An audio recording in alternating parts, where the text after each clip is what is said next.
Hi friends, welcome to my YouTube channel. అందరూ ఎలా ఉన్నారు? మేమైతే చాలా బాగున్నాం. ఈరోజైతే మీకు ఒక చక్కటి రెసిపీ అయితే ఇంట్రడ్యూస్ చేయబోతున్నాను.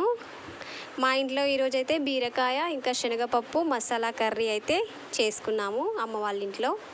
ఫస్ట్ టైం అయితే ఇది ట్రై చేశాను ఫ్రెండ్స్, కానీ టేస్ట్ చాలా బాగా వచ్చింది. బీరకాయ కర్రీలో అయితే మసాలా ఎవరు యాడ్ చేయరు నాకు తెలిసి. ఫస్ట్ టైం నేనైతే చూడలేదు, నేనే ఫస్ట్ ట్రై చేశాను మా ఇంట్లో అయితే. చాలా బాగా వచ్చింది ఫ్రెండ్స్. వీడియో అయితే స్కిప్ చేయకుండా చూడండి.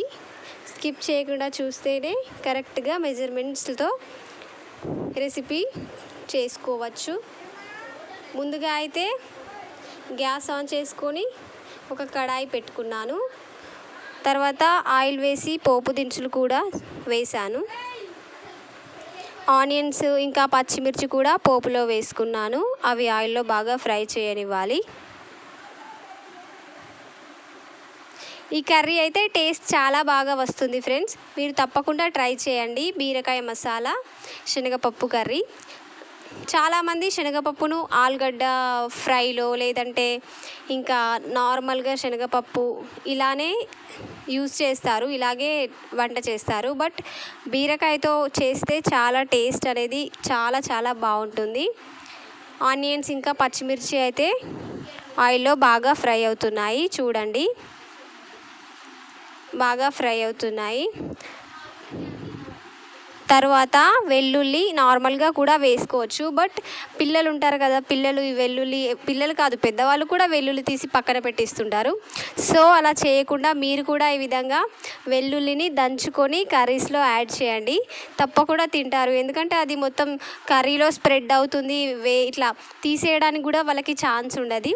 సో ఇది అయితే చాలా మంచిగా అనిపించింది టిప్. ఏ కర్రీలోనైనా వెల్లుల్లి ఈ విధంగానే యూస్ చేస్తున్నాను నేను.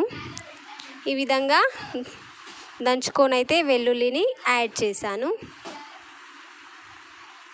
అల్లం కూడా ఫ్రెష్గా అప్పటికప్పుడు దంచి యూస్ చేస్తున్నాను. టేస్ట్ చాలా బాగుంటుంది. నిల్వ చేసుకునే అల్లం కంటే ఈ విధంగా ఎప్పటికప్పుడు యూస్ చేస్తేనే కర్రీ టేస్ట్ చాలా బాగా వస్తుంది. 1 టేబుల్ స్పూన్ పసుపునైతే యాడ్ చేస్తున్నాను.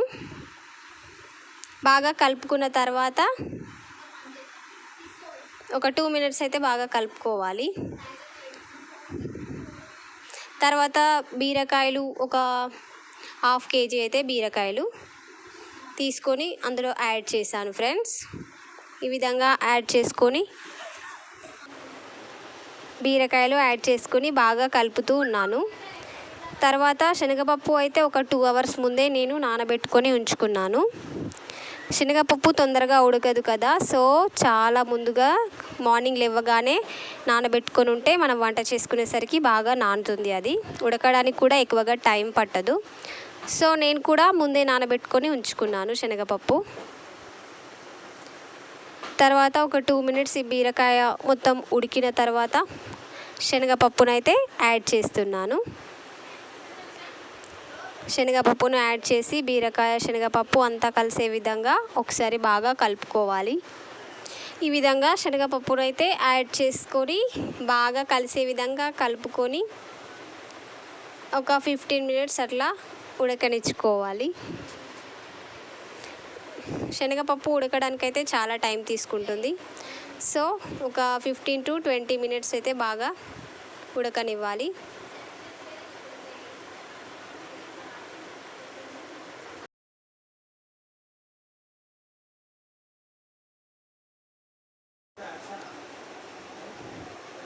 చూడండి ఫ్రెండ్స్, ఒక 10 to 15 మినిట్స్ అయితే ఉడకనిచ్చాను. బాగా ఉడికిన తర్వాత ఈ విధంగా ఇలా వాటర్ పైకి వచ్చే విధంగా ఉడకనివ్వాలి. ఇప్పుడైతే ఒక 50% కర్రీ అయితే ఉడికిపోయింది.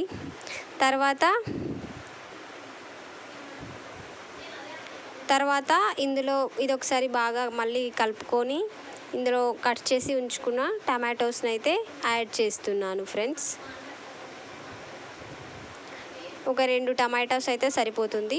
టమాటోస్ని అయితే యాడ్ చేస్తున్నాను.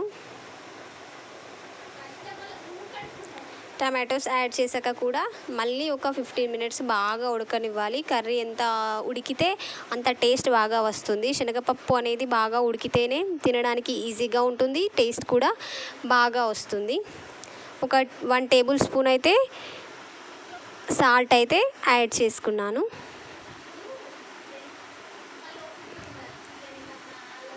సమ్మర్లో నార్మల్ కర్రీస్ అయితే అస్సలు తినబుద్ధి కాదు. ఈ విధంగా మసాలా కర్రీస్, ఇంకా రసం, ఇంకా ఎండు చేపలు కానీ, ఎండు రొయ్యలు కానీ ఇలాంటివి మాత్రమే ఎక్కువ ప్రిఫర్ చేస్తాం మా ఇంట్లో. ఇవి అయితేనే సూప్ టైప్ చేసుకుంటే బాగా ఇష్టంగా తింటారు ఇంట్లో వాళ్ళు కూడా. ఈ విధంగా 2 టేబుల్ స్పూన్ అయితే కారపొడిని కూడా యాడ్ చేసుకుంటున్నాను. కారపొడి చాలా తక్కువ యాడ్ చేస్తున్నాను, ఎందుకంటే ఇంట్లో చిన్నపిల్లలు ఉంటారు కదా, వాళ్ళు కూడా ఈజీగా తినేయడానికి. ఒక 1 కప్ అయితే వాటర్ యాడ్ చేస్తున్నాను ఉడకడానికి. ఫ్రై అయితే తినడానికి అంత ఇబ్బందిగా ఉంటుంది, కొద్దిగా సూప్ టైప్ అయితే చేస్తున్నాను. ఈ విధంగా సూప్ బాగా మరగాలి, మరుగుతుంది చూడండి. ఈ విధంగా మరగాలి. ఇంకా ఒక 10 మినిట్స్ అయితే మరిగితే కర్రీ అయిపోయినట్టే. బాగా మరుగుతుంది, ఆల్మోస్ట్ అయిపోవడానికి వచ్చింది. బీరకాయ శనగపప్పు మసాలా కర్రీ అయితే అయిపోవడానికి వచ్చింది ఫ్రెండ్స్. ఇందులో అయితే ఒక మసాలా ముందే నేను రెడీ చేసి పెట్టుకున్నాను. వెల్లుల్లి, లవంగాలు, ఇలాచి, ధనియా పౌడర్ అన్నీ యాడ్ చేసుకొని ఉంచుకున్నాక మసాలా పౌడర్ని అయితే యాడ్ చేస్తున్నాను. దీనివల్ల టేస్ట్ చాలా బాగా వస్తుంది. ఫైనల్గా కొత్తిమీర చల్లేస్తే కర్రీ రెడీ అయిపోయినట్టే. ఓకే ఫ్రెండ్స్, వీడియో నచ్చితే తప్పకుండా సబ్స్క్రైబ్ చేయండి, అదేవిధంగా లైక్ చేయండి, షేర్ చేయండి. కర్రీ అయితే చాలా టేస్టీగా ఉంటుంది, తప్పకుండా ట్రై చేస్తారని అనుకుంటున్నాను. ఓకే ఫ్రెండ్స్, బాయ్ మరి.